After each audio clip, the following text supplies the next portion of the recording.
Good evening. My name is Gary Drummond. I'm the Director of TW's Air Transport Division.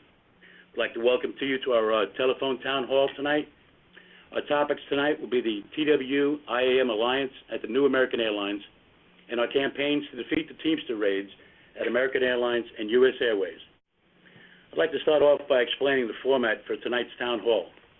We will have three introductory speakers: Richard Trumka, President of the AFL-CIO, Thomas Buffenbarger, International President of the IAM, and James Little, International President of the TWU.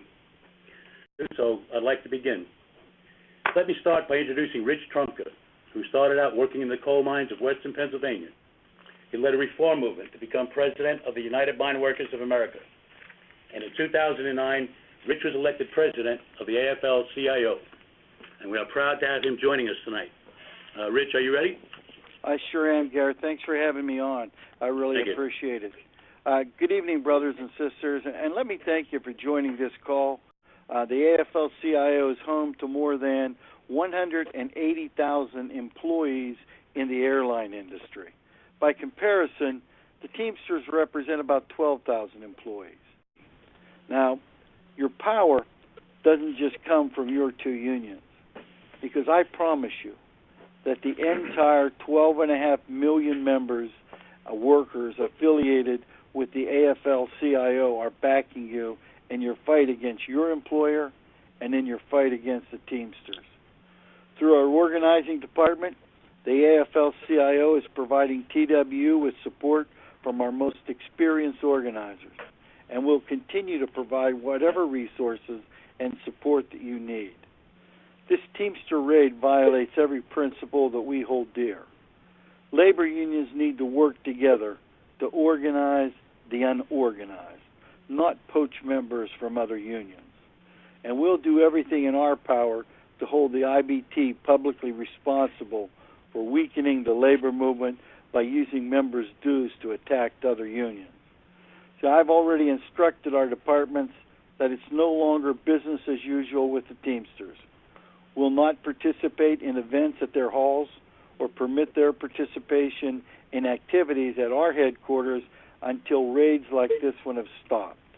And will speak out publicly in this country and, quite frankly, around the world about their conduct that harms all workers in the airline industry, but especially at American Airlines and USAir. I'd ask all of you to support your unions, support the labor movement, and reject the Teamsters. Thank you, President Trumka, and we really appreciate all the support you're providing and the tremendous work that the AFL-CIO does for working families across our nation. I really appreciate your comments. Our next speaker is Thomas Buffenbarger, International President for the IAM. President Buffenbarger has served in leadership positions with the IAM since he started at General Electric Jet Engines in 1970. He became International President of the IAM in 1997. President Buffenbarger also serves as the first chairperson of our new TW-IAM Alliance. President Buffenbarger? Thank you very much, Gary. And to paraphrase Rich, I'm honored to be on this call and appreciate this opportunity. You know, on May 9th of this year, the IAM and the TWU entered into a representation alliance. The IAM-TWU partnership has the potential to represent approximately 35,000 workers at the new American Airlines, the largest global carrier. Teamsters are the most corrupt union in the labor movement. It pains me to say that, but it's true. Teamster presidents are routinely indicted, and the IBT wastes $3 million in members' dues for mandated federal oversight due to the Teamsters' history of institutional corruption.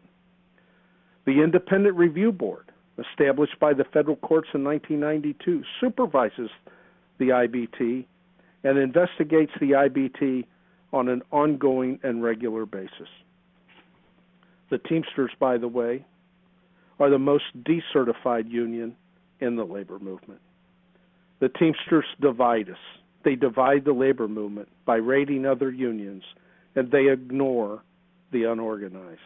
That strategy is bad for workers and good for corporations.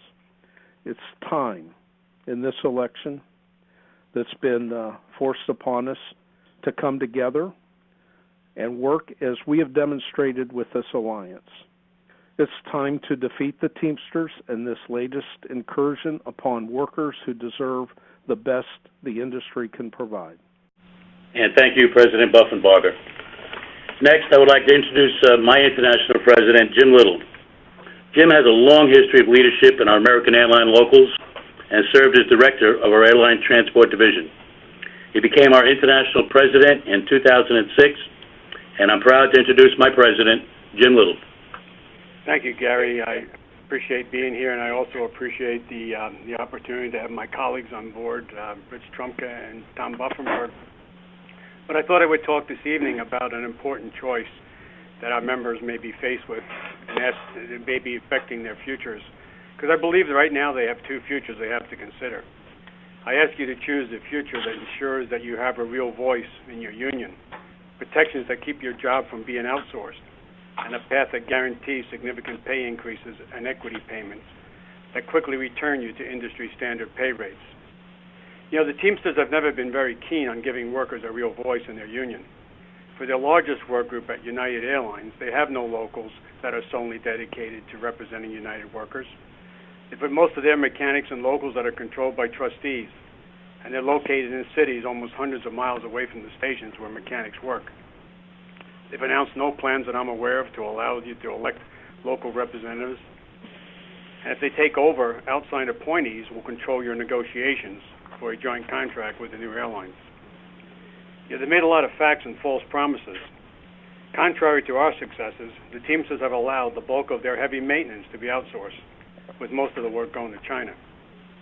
Despite their promises, they've failed to negotiate a defined pension plan, as Tom had mentioned, for the United mechanics, and even though it's been 6 years since they made those announcements and United has exited bankruptcy.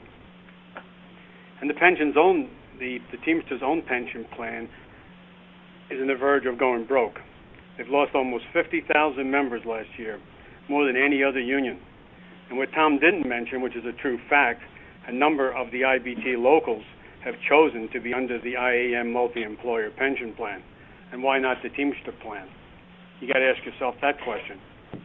We've got to consider the fact that the Teamsters had far more decertifications than any other union in the United States. The members have chosen to get rid of them, as Tom mentioned, for failed representation, and in some cases, corruption.